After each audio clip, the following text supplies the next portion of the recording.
The billionaire laughs before the case even begins. Not a small laugh. A loud, cruel laugh right at the struggling mother standing beside him. People turn and stare. They can't believe what they just heard. Comment where you're watching from because this courtroom is about to explode. He stands there in a flawless suit, gold watch shining brighter than the lights above. Everything about him screams, I am important. He flicks invisible dust off his jacket sleeve while the mother beside him holds faded folders close to her chest, shaking. Judge Frank Caprio looks up with calm eyes, but he has already noticed everything. The billionaire releases another smug breath and says, I don't know why she's here, she doesn't belong in my world. Those words hit the mother like a slap, her head drops lower. Her fingers tighten around her papers as if they're a lifeline. She whispers something, maybe to herself, maybe to God, but no one can hear it. The courtroom falls silent. Judge Caprio breaks the silence with a gentle tone. Ma'am, please tell me why you're here today. The mother clears her throat, her voice shakes like a frightened child. I was taking my son to the hospital. He couldn't breathe. I parked my car for just a moment. I had no choice. When we came out, my car was gone, towed, and then tickets came later. I can't pay them. Her pain fills the room. Everyone watches the billionaire's reaction. He smirks. She's lying, he says without hesitation. People like her always lie for a free pass. My company followed the rules. She should have thought before parking where she isn't allowed. Judge Caprio's eyes lock onto his. And you are? Oh, come on, he scoffs, lifting his chin. You know who I am. I own almost every lot downtown, including the one she trespassed on. He points at the mother as if pointing at trash on the ground. The mother gasps softly, her shoulders curl inward, she looks like she wants to disappear. The billionaire sees her tears forming and laughs again, softer this time but even more cruel. She's wasting our time, Judge. I run big business, I shouldn't even be here. Judge Caprio leans back, studying him like a puzzle piece that doesn't fit. His voice stays calm, too calm. So you believe you're more important than this woman? I am more important, the billionaire replies instantly. Look at her, look at me, it's obvious. A few people in the audience shake their heads. One man whispers, unbelievable. Judge Caprio turns his attention back to the mother. How is your son now? He asks softly, her eyes well up with tears. He's still sick but better, I'm trying to keep up. The billionaire rolls his eyes so dramatically that half the room sees it. Oh please, everyone has a sad story, doesn't mean they can break the rules. Judge Caprio lifts a hand. For the record, sir, you will not interrupt her again. The billionaire freezes for a moment, then he forces a fake smile. Of course, Your Honor, I just don't like liars. He keeps pushing, he keeps trying to crush her hope. Judge Caprio notices the mother trembling, he notices the billionaire's joyful cruelty. And he notices something else, something the billionaire hasn't realized yet. This case is not really about parking tickets anymore. This is about power, about dignity, about who deserves respect. Judge Caprio folds his hands slowly and says, we are going to look at every detail very carefully. The billionaire raises an eyebrow, confused. Why would a simple ticket case need careful review? He has no idea what is coming. Judge Caprio stares into his eyes with a quiet warning. In my courtroom, everyone is equal. The billionaire's smile fades for the first time. And the battle for respect has just begun. The billionaire doesn't wait for permission. He speaks before Judge Frank Caprio even finishes a question. I'm a major figure in this city, he declares loudly, and you're wasting time on someone who can't even afford a proper lawyer. She should be grateful she's allowed in the same room as me. The mother stiffens, her breath shakes in her chest. She tries to speak, but the billionaire cuts in again. She's making excuses. These people always think emotions should win over rules, he says. If her kid was sick, that's her problem, not mine. Gasps echo in the courtroom. The mother's lips tremble. She touches her heart as if holding herself together. Judge Caprio raises a hand. Let her explain. She nods, swallowing her fear. My son, he couldn't breathe. He has asthma. It was an emergency visit. I ran inside, praying he'd be okay. I planned to move the car the second he was safe. Her voice cracks. When I came out, the car was gone, and the man taking it said he couldn't help me. I begged him. The billionaire laughs like he's hearing a bad joke. Oh, please, my workers follow my rules. If she begged, then good, maybe she'll learn the value of responsibility. Judge Caprio turns his eyes sharply toward him. Are you saying there are no exceptions? Not even for a child who can't breathe. The billionaire leans back, acting bored. Exceptions lead to chaos. You let one sad story slide and suddenly everyone thinks they deserve special treatment. The mother looks at him with disbelief. My son almost died, she whispers. He shrugs. And next time maybe you'll make better choices. A woman in the audience mutters, "What a monster," others nod, anger rising like heat. Judge Caprio reviews documents. "What are these additional fees?" he asks. "These numbers are extremely high." "That's business," the billionaire replies. "My lots are premium, people should pay for quality." "Quality?" Judge Caprio repeats slowly. "Or greed?" The billionaire squints. "Watch your tone." The courtroom freezes again. Judge Caprio refuses to blink. "This is my tone," he says calmly. "And this is my courtroom. Here every person is treated with dignity." The billionaire scoffs but stays quiet for the moment. The judge turns back to the mother. "You said you begged the tow driver to wait. Why didn't he?" She takes a deep breath. "He said his boss would fire him if he showed mercy. He said your company checks cameras." The billionaire smiles proudly. "Yes, I run things tightly, that's why I'm successful." The mother wipes a tear before it falls. "So kindness doesn't exist in your business?" "Kindness doesn't make money," he replies coldly. The entire room stares at him, shocked at how proudly he admits it. Judge Caprio leans forward, voice deepening. "So you profit from the suffering of families who are already struggling?" "It's not my fault they're poor," the billionaire says. "People like her expect charity, I expect payment." The mother suddenly breaks her silence with unexpected courage. "I expect respect," she says, trembling but loud enough for all to hear. "My son matters, my family matters, money doesn't make you better than us." The billionaire laughs again, but this time it wavers just slightly. He wasn't expecting her to fight back. Judge Caprio places the documents down with purpose. "We are far from done," he says. "I am going to look deeper into your practices, every charge, every complaint." The billionaire frowns for the first time. Something in his eyes shifts. For the first time, he looks nervous. Because he can feel it, Judge Frank Caprio is about to turn the tables, and his empire of arrogance is about to crack. The first time he truly crosses the line, he looks straight at her and laughs at her pain. "You're irresponsible," the billionaire says. "If you can't manage your own life, you shouldn't have kids." The words slice through the room. The mother's mouth opens slightly, but nothing comes out. You can feel every heart in that courtroom drop. He leans toward her. "And let's be honest," he adds, "your son probably isn't even really sick. People like you love to exaggerate." The room explodes with gasps. One woman covers her mouth. A man shakes his head. Someone whispers, "Did he really just say that?" The mother breaks, tears spill down her cheeks. "My son has asthma," she cries. "He was turning blue that day. He couldn't breathe. I thought I was going to lose him." She presses a hand to her chest. "I didn't park there because I was careless," she says. "I parked there because I was terrified." The billionaire shrugs like he's bored. "Sounds like a you problem," he says. "You can cry all you want. Doesn't change the fact that you broke the rules." Enough. Judge Frank Caprio's voice cuts through the air, but the billionaire doesn't stop. "She wants free things," he insists, pointing at her. "Free parking, free sympathy, free pity. And now she's dragging my name through the mud. I should sue her for defamation." He jabs his finger toward her face, inching closer with every word. "You hear that? I could sue you. I could take everything you have left. You think I got rich by letting people like you lie about me?" The mother sobs harder. She tries to step away, but there is nowhere to go. Her knees almost buckle. The audience watches in stunned silence. They're not just angry now, they're horrified. Judge Caprio's expression changes. The warmth in his eyes cools. His jaw tightens. "Sir," he says, voice low, "you will stop pointing at her, and you will stop threatening her in my courtroom."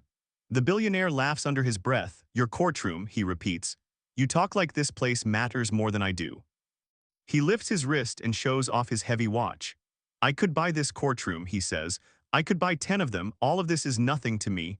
The disrespect is so bold that for a moment no one reacts. Then the room fills with quiet anger. Eyes narrow, people turn toward Judge Caprio, waiting. Judge Caprio doesn't shout, he doesn't slam anything, he simply looks at the billionaire for a long second.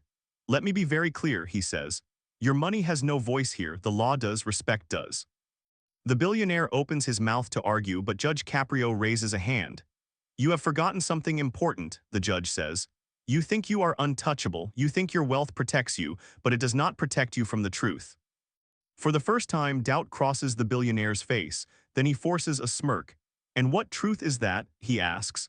Judge Caprio reaches for a file on his bench. He doesn't open it yet. He just places his hand on top of it and looks at the billionaire.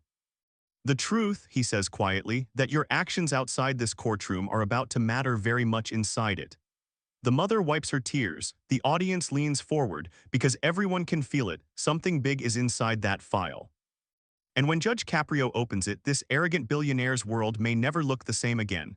The moment Judge Frank Caprio lifts that file, the whole mood in the room changes. The billionaire's smile disappears. His eyes lock on the folder, aware this is no longer a simple ticket hearing. The mother, still wiping tears from her cheeks, looks at it too, like it might hold the one thing she has been praying for, proof that someone believes her. Judge Caprio opens it. He reads slowly, letting the silence press down on the billionaire's ego. Mrs. Rivera, he says gently, these are the documents you submitted, correct? She nods. Yes, Your Honor, those are from the hospital. The time they checked my son in, the doctor's note. He studies the pages. Your son was admitted at 8:12 a.m. The car was towed at 8:19 a.m. He looks up. 7 minutes after you arrived at the hospital. A wave of shock rolls through the courtroom. 7 minutes, the billionaire shifts in place. So what? He says, forcing a laugh. The sign clearly says no parking. She broke the rule. Judge Caprio does not look amused. Your company towed a car that belonged to a mother who had just rushed her child into emergency care. That is the reality, sir, not her story. The billionaire swallows. We don't know if it was an emergency, he argues. People fake those all the time. Maybe she just didn't want to pay for parking. Judge Caprio flips to another sheet. This is a medical form signed by the attending physician, he says. It states the child arrived in respiratory distress and was treated immediately.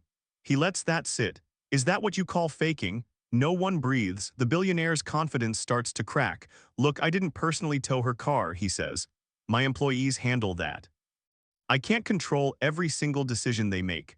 The mother finds her voice. He controls the rules, she says softly. The man outside said, my boss doesn't allow mercy.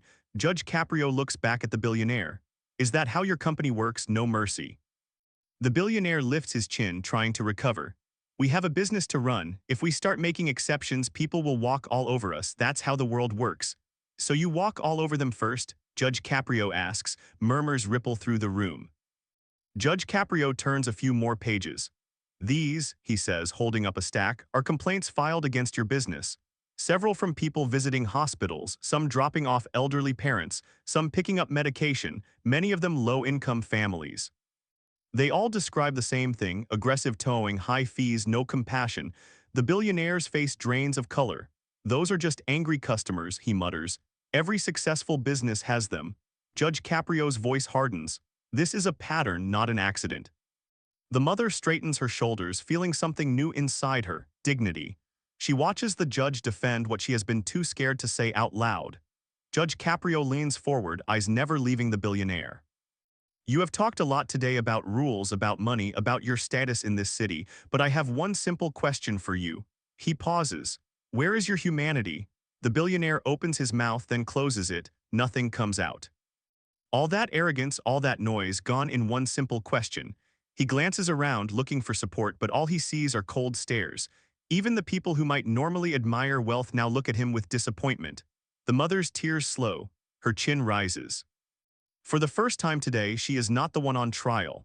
Because everyone can see the truth clearly, this day in court is no longer about a parking ticket. It is about a man who built an empire on people's pain. And a judge who has decided that pain will finally speak back. The room barely settles before Judge Frank Caprio makes his move. He looks at the mother not with pity but with respect. Mrs. Rivera, he says, you owe the city nothing. Your tickets are dismissed in full. Her hand flies to her mouth. A tear drops, but this time it is relief, not humiliation. The audience exhales with her, a long, grateful breath, but Judge Caprio isn't finished. He turns toward the billionaire and his voice becomes firm. As for your company, I am issuing a substantial fine for wrongful towing practices, especially in situations involving medical emergencies. Silence. Then, what? The billionaire jumps to his feet. You can't do that. Do you know who I am? His voice cracks with something the courtroom hasn't heard from him yet: fear. Judge Caprio remains completely calm. I know exactly who you are, and that is why accountability is necessary. The billionaire slams his hand on the table. The loud smack startles even himself. This is a joke. You think you can punish me? I'm powerful in this city. I will appeal. I will crush this decision and this court. Gasps ripple through the benches. Judge Caprio leans forward, eyes locked. If you continue this behavior, I will hold you in contempt. And that, his voice drops lower, will hurt a great deal more than a fine. For the first time since walking in, the billionaire sits down slowly. He doesn't talk back. His breathing quickens. His fingers twitch nervously against his suit. Arrogance is now fighting with fear, and fear is winning. The mother watches him, shaking, unsure what comes next. Years of struggle have taught her that victories never come easy. The billionaire tries one more weak defense. This is unfair. You're ruining my name over a woman who broke the rules. Judge Caprio shakes his head. No, you ruined your own name by forgetting that rules exist to protect people, not punish the vulnerable. The mother closes her eyes. Those words feel like someone finally stood up for her, maybe for the first time in her life. Judge Caprio continues, speaking directly to the billionaire's pride. You say money is power. You're wrong. Power is how you treat people who have less than you. A soft murmur of agreement fills the room. The billionaire's jaw tightens. He wants to argue. He wants to shout. But now he knows one more slip and Judge Caprio will bring down consequences he can't buy his way out of, so he stays silent. Judge Caprio nods. Good. Then let us continue. There's a shift in the courtroom, a sense of justice finally taking shape. People sit taller. Eyes soften toward the mother. Even the officers seem more alert, knowing something bigger than tickets is happening here. But as strong as this victory feels, something is still unsettled. The mother holds her arms tightly, still crying, not from fear now, but from everything she has carried alone for so long. The billionaire stares at the table. His pride is wounded, but his heart remains untouched. Judge Caprio sees it. He knows the legal punishment is only half the battle. The transformation, the real justice, hasn't happened yet. He wants this man to truly understand pain, to feel the human cost of his greed, so instead of ending the case, he prepares to pull back another layer of truth. He folds his hands, watching the billionaire carefully. Before we finalize this, Judge Caprio says, voice low and serious, there is something more I need to know, something only you can answer. The billionaire looks up slowly. His eyes show something new, worry, because he realizes Judge Caprio isn't done breaking down the walls he has built around his heart. The moment Judge Frank Caprio asks her to speak freely, the mother looks frightened, like she isn't used to anyone caring what she has to say, but then she wipes her tears and she tries. My husband died 3 years ago, she begins. It was sudden, a heart attack. One moment he was laughing with our son and the next he was gone. Her voice cracks, every word hurts. Since then, I've been trying to hold everything together. 2 jobs, night shifts, no sleep. Some days I don't eat so my son can. She presses a hand against her chest. He is the only family I have left, and when he couldn't breathe that day, I panicked. I would have broken every rule in the world if it meant saving him. The courtroom is silent, no cough, no shuffling, just hearts breaking. Even the billionaire looks frozen. My boy keeps asking when life will get easier, she whispers, and I keep telling him soon. I keep hoping one day that will be true. A tear rolls off her chin and lands on the wooden stand. She doesn't wipe it. She just stares at the ground, ashamed of needing help. Judge Caprio lets the silence sit. It forces the truth into every corner of the room. Then he looks at the billionaire. Have you ever known real struggle? He asks. The billionaire opens his mouth, but no arrogance comes out. He looks down. For the first time, he looks human. I grew up poor, he admits quietly. Very poor. My parents worked all the time. We got evicted more than once. I promised myself I would never feel that way again. He takes a shaky breath. And I didn't want people to see where I came from, so I hid it. I built myself into someone no one could push around, someone with power. He swallows hard. But I guess that also made me someone who forgot what pain feels like. The mother slowly looks up at him, not angry anymore, just surprised. Judge Caprio nods softly. Success should lift you, he says, not make you step on others. The billionaire's eyes shine, not with pride this time, but guilt. I'm sorry, he says to the mother, and everyone hears the difference. No smirk, no ego, just truth. I'm sorry I made you feel small, he continues. Your son deserves better, you deserve better. If you'll let me, I want to help, medical bills, anything he needs. The mother gasps, covering her mouth. This time her tears are not from fear, but from hope. The audience watches in stunned silence, then slowly approving nods. Respect finally enters the room. Judge Caprio smiles gently, not because he won, but because humanity won. The billionaire wipes his eyes quickly, embarrassed, and the courtroom sees something they never expected. A man with everything realizing what actually matters. Before the moment settles completely, Judge Caprio speaks again. There is one thing left to do, he pauses, and it might be the most important part of all. Everyone leans forward. The The mother lowers her hands, eyes wide. The billionaire waits, nervous but ready, because whatever Judge Caprio is about to say, it will decide whether this transformation becomes real or whether this was just a moment that disappears when he walks out that door. The first surprise is that she walks in smiling. Months have passed since that painful morning in Judge Frank Caprio's courtroom, when Mrs. Rivera stands before him again. Her hands are steady, not shaking. There are no ticket letters now, no overdue notices, only a small photo in her fingers. "Welcome back," he says. "How is your son doing today?" "He's breathing, Your Honor," she replies. "Running around, driving me crazy, just like a normal kid." A soft wave of relief moves through the room as people remember her terror from before. They remember the cruel laughter, the choking fear in her voice, the billionaire's cold words. "This is him at his school play," she explains. "He was a tree in the background. I came back to say thank you," she continues, "not just for canceling the tickets. Thank you for treating us like our lives mattered even when we had nothing." "You always mattered," he says, "you and your boy both." The billionaire walks in. No one gasps at his watch or his suit this time as he steps forward. His shoulders are lower, his steps slower, and his eyes do not search for attention. "Yes, Your Honor," the billionaire replies, his voice quieter than anyone remembers. "I wanted to come for her and because I have something I need to say." "You look well," he says simply, and this time the words land as respect. The entire courtroom watches, waiting to see whether this change is real or temporary. The billionaire takes a long breath, like someone finally ready to tell the whole truth. "I went back to my office and looked at how my company really operates. I realized I built a business that punishes people on the worst day of their lives." The room goes quiet in a different way now, heavy but strangely hopeful. "So I ended several towing contracts near hospitals and clinics," he continues softly. "We changed our rules so if there is any sign of an emergency, we wait and help. We also created a fund to cover fees for families facing real medical crises."